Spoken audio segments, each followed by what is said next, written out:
नमस्कार दोस्तों, स्वागत है आपका हमारे इस चैनल में। अगर आप एक CSC VLE हैं तो आप सभी के लिए बड़ी अपडेट निकल के आ चुकी है। CSC डिजिटल सेवा पोर्टल के अंदर एक और नई सर्विस को लॉन्च किया गया है, जहां पर ई श्रम की तरह ही लोगों का KYC के माध्यम से उनका रजिस्ट्रेशन कर सकते हैं और प्रति रजिस्ट्रेशन आपको 20 से 25 रुपये तक कमीशन मिलेगा। बाकी का जो आप प्रिंट आउट वगैरह निकालेंगे वो आप अलग से उनसे ले सकते हैं। तो किस प्रकार से रजिस्ट्रेशन करना है आइए जानते हैं। तो वीडियो में आगे बढ़ने से पहले आपसे एक छोटी सी रिक्वेस्ट है, अगर आप चैनल पर पहली बार आए हैं तो चैनल को सब्सक्राइब करने के साथ साथ नोटिफिकेशन बेल आइकन को ऑल पे क्लिक करके ऑन कर लीजिएगा, ताकि आप इसी प्रकार की इन्फॉर्मेटिव वीडियो देख पाएं। तो चलिए शुरू करते हैं। तो सबसे पहले आपको अपनी आईडी पासवर्ड से डिजिटल सेवा पोर्टल में लॉगिन हो जाना है। इसके बाद यहाँ पे क्लिक करके आपको अपने डैशबोर्ड को रिफ्रेश कर लेना है, क्योंकि जब भी कुछ नई सर्विस डिजिटल सेवा पोर्टल में लाइव की जाती है तो अगर आप अपने डैशबोर्ड को इस प्रकार से रिफ्रेश नहीं करते हैं तो वो सर्विस आपके डैशबोर्ड में काफ़ी दिन के बाद शो करेगा, और अगर आप रिफ्रेश करेंगे तो तुरंत ही आपके डैशबोर्ड में वो सर्विस शो हो जाएगा। जो सर्विस आई है उस सर्विस के बारे में हम बात करने वाले हैं, नेशनल फिशर रजिस्ट्रेशन। ये सर्विस जो है CSC के माध्यम से लॉन्च की गई है। ये एक नई सर्विस है। इस प्रकार से यहाँ पे आप क्लिक करेंगे तो यहाँ पर व्यू प्रोडक्ट का एक ऑप्शन आएगा, इस पर क्लिक करना है। जैसे ही आप इस ऑप्शन पे क्लिक करेंगे तो इस प्रकार से आप सभी के सामने एक नया पेज ओपन हो जाएगा, जिसका नाम है नेशनल फिशर डिजिटल प्लेटफॉर्म।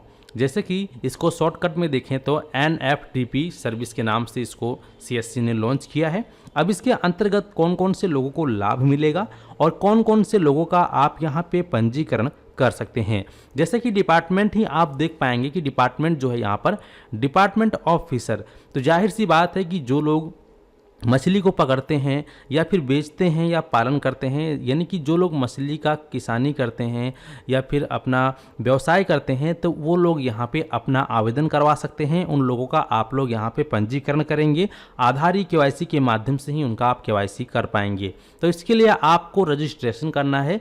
तो रजिस्ट्रेशन करने के लिए यहाँ आपको ऑप्शन मिलेगा लॉगिन पर, इस पर क्लिक करेंगे। इस पर क्लिक करने के बाद आपके सामने यहाँ पर 3 ऑप्शन आएगा। तो इस प्रकार से यहाँ पर आपको फर्स्ट ऑप्शन दिखाई देगा VLE लॉगिन। आप सीधा VLE लॉगिन पे क्लिक करेंगे। इस पे क्लिक करने के बाद आप यहाँ पर नेक्स्ट पर क्लिक करेंगे। तो जैसे ही आप यहाँ पे नेक्स्ट पे क्लिक करेंगे, ये आपसे आपकी CSC ID की परमिशन मांगेगा। आपको यहाँ पर यस पर क्लिक कर देना है। जैसे ही आप यहाँ पर यस पे क्लिक कर देते हैं तो आप सभी इस प्रकार से इसमें लॉगिन सक्सेसफुली हो जाएंगे। अब इसका जो भी आपका नाम है, आपका CSC ID यहाँ पर शो हो जाएगा। अब यहाँ पे आपको आवेदन किस प्रकार से करना है ये जानेंगे। साथ ही साथ यहाँ पर आप देख सकते हैं इस प्रकार से आपको टोटल 6 चरण देखने को मिलता है। जैसे कि फर्स्ट चरण में आप यहाँ पे इनका रजिस्ट्रेशन करेंगे। इस प्रकार से यहाँ पे टोटल स्टेप बताए गए हैं। तो पहले हमें पंजीकरण करने के लिए अप्लाई फॉर रजिस्ट्रेशन पर क्लिक करना है। जैसे ही आप अप्लाई फॉर रजिस्ट्रेशन पे क्लिक करते हैं, आपके सामने इस प्रकार से एक न्यू टैब ओपन हो जाएगा, NFDP रजिस्ट्रेशन। तो यहाँ पे आपको 2 ऑप्शन दिखाई देंगे, इंडिविजुअल और ऑर्गेनाइजेशन। तो यहाँ पे जैसे कि मान लीजिए अगर कोई व्यक्ति खुद से सिर्फ अकेले ही मत्स्य पालन करता है, यानी कि मछली पकड़ता है, बेचता है, उसका पालन करता है, तो वो अगर अकेले काम करता है तो इंडिविजुअल को सेलेक्ट करेंगे। और अगर उसका एक फॉर्म है, कंपनी है और काफ़ी सारे लोग उसमें मिलकर काम करते हैं, तो वो यहाँ पे ऑर्गेनाइजेशन पे क्लिक करेंगे। ठीक है, तो यहाँ पे हमारे केस में इंडिविजुअल है तो हम यहाँ पे इसको सिलेक्ट करेंगे। अगर आपके केस में जिसका आप पंजीकरण कर रहे हैं, अगर उसका कोई फॉर्म है, कंपनी है जिसमें कि कुछ 10-12 लोग या 20-25 लोग मिलकर काम करते हैं, तो उसको एक कंपनी कहा जाता है। तो इसलिए यहाँ पे आप उसका सिलेक्शन करेंगे। और अगर खुद से काम करते हैं, खुद कोई कंपनी नहीं है, तो आप इंडिविजुअल का सिलेक्शन कर सकते हैं। फिर सीधा आप सबमिट बटन पे क्लिक करेंगे। जैसे ही आप सबमिट बटन पे क्लिक करेंगे, आपके सामने इस प्रकार से इंडिविजुअल रजिस्ट्रेशन के लिए ऑप्शंस आ जाएंगे। यहाँ पे ध्यान रहे कि आप जब रजिस्ट्रेशन कर रहे हो तो जिस व्यक्ति का आप यहाँ पे पंजीकरण कर रहे हैं उसके आधार में नंबर का लिंक होना जरूरी है। यहाँ पे साफ साफ बताया गया है, mobile number Aadhaar linked mobile number is preferred, यानी कि आधार में जो नंबर लिंक है उसी नंबर को यहाँ डालना जरूरी है। तो वह नंबर आप यहाँ डालेंगे, कैप्चा कोड जो दिख रहा है कैप्चा कोड यहाँ डालेंगे और फिर आप यहाँ पर सेंड OTP पर क्लिक करेंगे। तो जैसे ही आप सेंड OTP पे क्लिक करते हैं तो आपके नंबर पर इस प्रकार से OTP को भेज दिया गया है। तो जो भी OTP आया होगा उस OTP को आपको यहाँ पे सही सही फिलअप कर लेना है। तो चलिए यहाँ पे हम OTP को डाल देते हैं। OTP हमारे सामने आ चुका है। OTP है यहाँ पर 02 और फिर यहाँ पे हम इसको वैलिडेट पर क्लिक करेंगे। वैलिडेट पे क्लिक करने के बाद यहाँ पे आप देखेंगे आपके सामने इस प्रकार से एक नया टैब आएगा, इंडिविजुअल रजिस्ट्रेशन आधार नंबर। यहाँ पे OTP का ऑप्शन है, प्लस यहाँ पे फिंगरप्रिंट का भी ऑप्शन है। तो जैसे कि आपने जो अभी नंबर डाला था वो आधार में लिंक होना जरूरी है, ऐसा इसका कहना ही था। तो जाहिर सी बात है, अगर उसके आधार में नंबर लिंक है तो सिर्फ आप OTP का सिलेक्शन करेंगे, OTP के थ्रू ही वेरिफिकेशन कर सकते हैं, या फिर आप फिंगरप्रिंट के माध्यम से भी उसका वेरिफिकेशन कर सकते हैं। तो पहले यहाँ पे आप उस व्यक्ति का आधार कार्ड नंबर डालेंगे, आपको फिर OTP पे क्लिक करना है। यहाँ पे OTP के माध्यम से करेंगे, आप चाहे तो फिंगरप्रिंट के माध्यम से भी कर सकते हैं। अगर आप फिंगरप्रिंट के माध्यम से वेरिफिकेशन करना चाहते हैं तो आपको अपने सिस्टम में पहले ही अपने बायोमेट्रिक डिवाइस को अटैच कर लेना है। तो यहाँ पे हम OTP के थ्रू करेंगे, तो हम इस पर क्लिक करेंगे। इसके बाद यहाँ पे कंसेंट पे हम क्लिक करेंगे और फिर यहाँ पर हम वैलिडेट आधार पर क्लिक करेंगे। तो जैसे ही आप वैलिडेट OTP पे क्लिक करते हैं तो आप देख सकते हैं कि आपके आधार में जो रजिस्टर्ड मोबाइल नंबर है उस पर एक OTP भेज दिया गया है। तो वो OTP आपको यहाँ पे डालना होगा। तो फाइनली हमारे पास OTP आ चुका है, OTP को हम डाल सकते हैं। अगर आपके पास OTP नहीं आया है तो आप यहाँ पे 278 सेकंड के बाद रीसेंड कर सकते हैं, हालांकि OTP आपको मिल जाएगा। तो जो भी OTP आपको मिला है उस OTP को आपको यहाँ पे सही तरीके से फिलअप कर लेना है। तो OTP हमारे सामने आया हुआ है। OTP डालने के बाद आप वैलिडेट पर क्लिक करेंगे।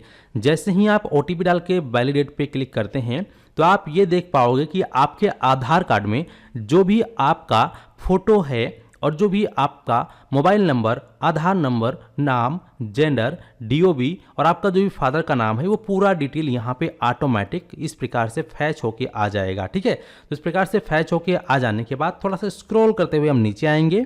तो यहाँ पे स्क्रॉल करके नीचे आने के बाद आपको और भी ऑप्शंस देखने को मिलेंगे, जैसे कि सोशल कैटेगरी क्या है।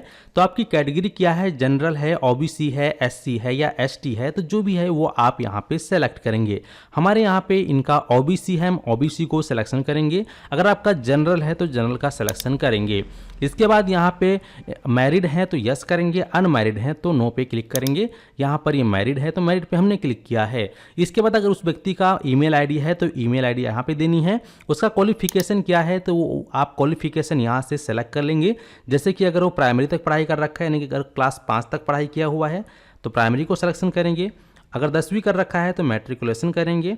ग्रेजुएट कर रखा है, 12वीं पास है तो अंडर ग्रेजुएट करेंगे। और अगर ग्रेजुएट कर रखा है तो ग्रेजुएट पे क्लिक करेंगे। पोस्ट ग्रेजुएट या जो भी है वो आप यहाँ पे अपने हिसाब से कर सकते हैं। अगर बिल्कुल भी पढ़ा लिखा नहीं है तो नील पर क्लिक कर सकते हैं। हमारे केस में यहाँ पर चलिए हम ग्रेजुएट पर क्लिक कर देते हैं। अब इसके बाद यहाँ पे UN नंबर मांग रहा है। तो यहाँ पे जरूरी नहीं है कि आप UN नंबर दें, रेड स्टार यहाँ पे नहीं है। जितने भी रेड स्टार वाले कॉलम है उसको फिल करना मैंडेटरी है, और जो रेड स्टार कॉलम नहीं है वहाँ पे आप छोड़ सकते हैं। लेकिन अगर इस व्यक्ति का ई श्रम कार्ड बना है तो ई श्रम कार्ड में जो 12 अंकों का नंबर होता है UN नंबर, वो डाल सकते हैं। अगर नहीं है तो इसको छोड़ भी सकते हैं। अब यहाँ पे आपको ऑप्शन मिल रहा है आर यू दिव्यांग। अगर वह व्यक्ति दिव्यांग है जिसका आप रजिस्ट्रेशन कर रहे हैं तो यस करेंगे, अदरवाइज नो पे क्लिक करेंगे।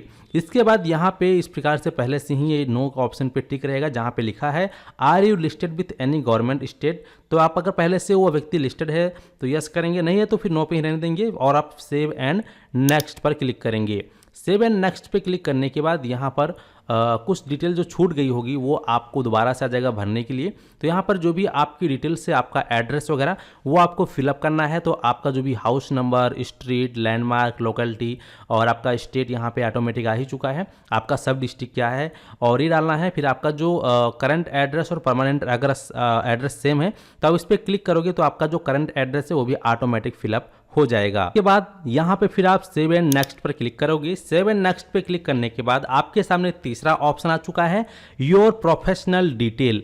तो यहाँ पे अब आपको अपनी प्रोफेशनल डिटेल फिलअप करनी है। तो प्रोफेशनल डिटेल में इस प्रकार से आपका व्यवसाय क्या है, तो जो भी आपका व्यवसाय है इस पर क्लिक करोगे, इस प्रकार से कई सारे ऑप्शंस आ जाएंगे।